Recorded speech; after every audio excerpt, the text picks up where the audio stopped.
Hi guys, welcome back to my channel. दोस्तों, अगर हम बात करें कल की मार्केट की तो आपको 0.1% की तेज़ी फिर से देखने को मिली। गैप डाउन ओपनिंग होती है 15,757 पे और उसके बाद मार्केट लगातार पूरे दिन भागती ही रहती है। क्योंकि आप देखेंगे अगर मंडे की क्लोजिंग से तो अच्छी खासी गैप डाउन ओपनिंग होती है, लेकिन सारी की सारी रिकवरी मार्केट दिखा देती है और अल्टीमेटली ग्रीन में क्लोजिंग होती है। काफ़ी दिनों से ग्रीन माहौल बना हुआ है मार्केट में और मार्केट अब थोड़ी सी स्टेबल नज़र आ रही है। नीचे के लेवल्स पे जा करके इस तरीके से स्टेबल हो गई है, ना तो बहुत ज़्यादा ऊपर जाने के लिए तैयार है, ना ही बहुत ज़्यादा गिरने के लिए तैयार है। इसके रीजंस हम बार बार डिस्कस भी करते रहते हैं, चाहे वो लाइव स्ट्रीमिंग हो या डिफरेंट डिफरेंट वीडियोज़ हों। और इसके बारे में जो पिक्चर है, ये सारी चीज़ें हमने कल की मॉर्निंग अपडेट में, कल की मॉर्निंग कमेंट्री में ये सारी चीज़ें डिस्कस कर ली हैं। सो इन चीज़ों को रिपीट नहीं करेंगे। अगर हम बात करें कल के मार्केट की, तो आपने देखा सेंसेक्स 0.03% ऊपर था, निफ्टी 50.1% ऊपर था, निफ्टी बैंक जो है 0.5% डाउन था और निफ्टी मिड कैप 0.3% ऊपर था। अब मार्केट गई थी ऊपर, लेकिन कल अगर आप विक्स को देखो तो विक्स आपको 2.5% फिर भी ऊपर दिखा था। लेकिन अभी भी विक्स वही 20 से 21 या 19 से 20-21 की रेंज में चल रहा है, which is well poised for option sellers in my opinion. और यहाँ पे ऑप्शन सेलर्स के लिए बहुत ही अच्छी अपॉर्चुनिटी है, क्योंकि ना तो मार्केट में बहुत ज़्यादा फियर का माहौल है फिलहाल, और ना ही मार्केट में बहुत ज़्यादा ग्रीड है। मेरे हिसाब से जो मार्केट में विक्स चल रहा है वो बहुत ही आइडियल है ऑप्शन सेलर्स के लिए। ऑप्शन बायर्स के लिए ये विक्स थोड़ा ज़्यादा हो सकता है, क्योंकि यहाँ पे प्रीमियम्स बहुत ज़्यादा इन्फ्लेटेड चल रहे हैं। अगर हम बात करें टॉप गेनर्स की, तो ओ एन जी सी 5.5%। अब जो ओ एन जी सी है वो गाइज आप लोगों को पता होगा, ये क्रूड से सीधे सीधे ड्राइव होता है। क्योंकि भाई यहाँ पे सीधा सीधा क्रूड से इनके, अगर क्रूड बढ़ जाता है तो इनके सीधे सीधे मार्जिन बढ़ जाते हैं, रेवेन्यूज बढ़ जाते हैं और इनकी प्रॉफिटेबिलिटी बढ़ जाती है। सो अभी क्रूड क्या है, क्रूड एक ऊपर की रेंज में जा करके वहाँ पे ऐसे स्टक हो गया है, ना नीचे आने को तैयार है, ना नीचे आने को तैयार है, और जिसकी वजह से बढ़ा हुआ है वो प्रॉब्लम्स भी जाने को तैयार नहीं हैं। सो क्रूड अभी मुझे ऐसा लगता है आगे कुछ महीनों तक, मुझे ऐसा लगता है क्रूड इसी एक रेंज में इस तरीके से घूमता रहेगा और बहुत ही धीरे धीरे नीचे आएगा। इस तरीके से आपको नीचे आता हुआ नजर आएगा crude over a long period of time. और जैसे जैसे ये नीचे आएगा, अगर इसी तरीके से ये मंडराता रहेगा तो ओएनजीसी भी आपको इसी एक रेंज में मंडराता हुआ नजर आएगा। धीरे धीरे क्रूड नीचे आएगा तो आपको ओएनजीसी वगैरह भी नीचे जाते हुए दिख सकते हैं। और जैसे जैसे थोड़ा थोड़ा क्रूड आपको नीचे जाता हुआ नजर आएगा, मार्केट भी ऐसे स्लोली स्लोली कब रिकवर कर जाएगी आपको पता भी नहीं चलेगा। सो यहाँ पे क्रूड में अगर आप एक्सपेक्ट कर रहे हैं कि जैसे ये, एक सेकंड में कलर चेंज कर लेता हूँ तो आपको अच्छे से समझ में आएगा।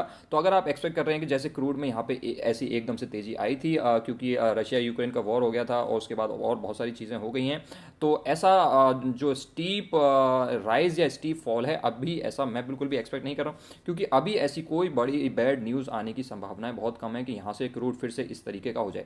और जो बैड न्यूज़ चल रही हैं, इन्फ्लेशन जो बढ़ा हुआ है और ये जो सारी चीज़ें चल रही हैं, वॉर चल रहा है, ये चीज़ें ऐसी तो है नहीं कि एक दिन में ख़त्म हो जाएं जो क्रूड एकदम से इस तरीके से नीचे गिर जाए। तो ना तो ऊपर ही जा सकता है इस तरीके से, ना नीचे जा सकता है इस तरीके से। स्लोली स्लोली स्लोली स्लोली ये क्रूड नीचे आएगा over a period of time और आपको मार्केट रिकवर करती हुई नज़र आ सकती है।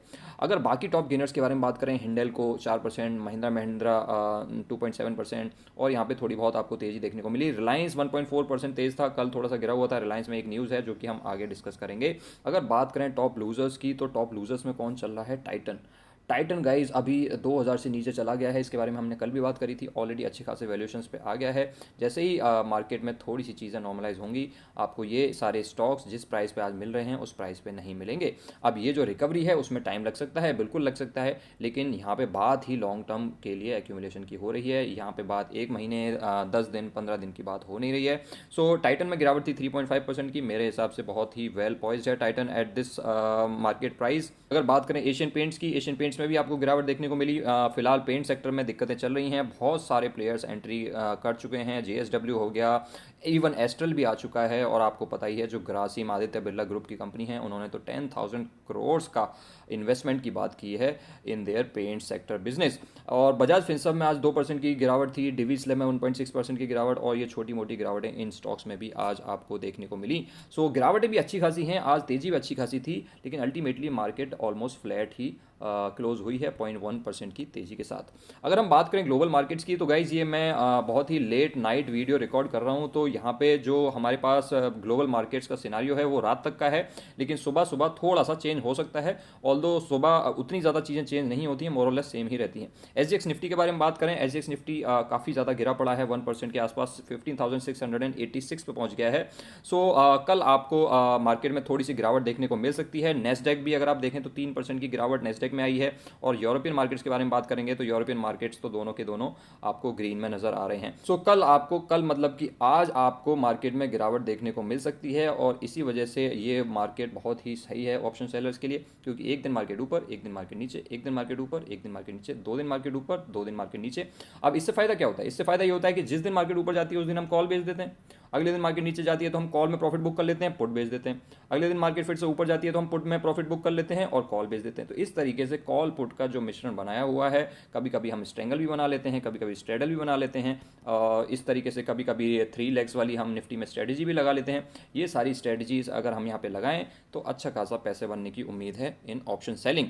ऑप्शन बाइंग में यहाँ पे क्योंकि विक्स बहुत ज़्यादा चल रहा है और विक्स जब हाई नहीं भी होता है तब मुझे लगता है कि ऑप्शन बायर्स के लिए ये चीज़ें फेवरेबल नहीं होती हैं।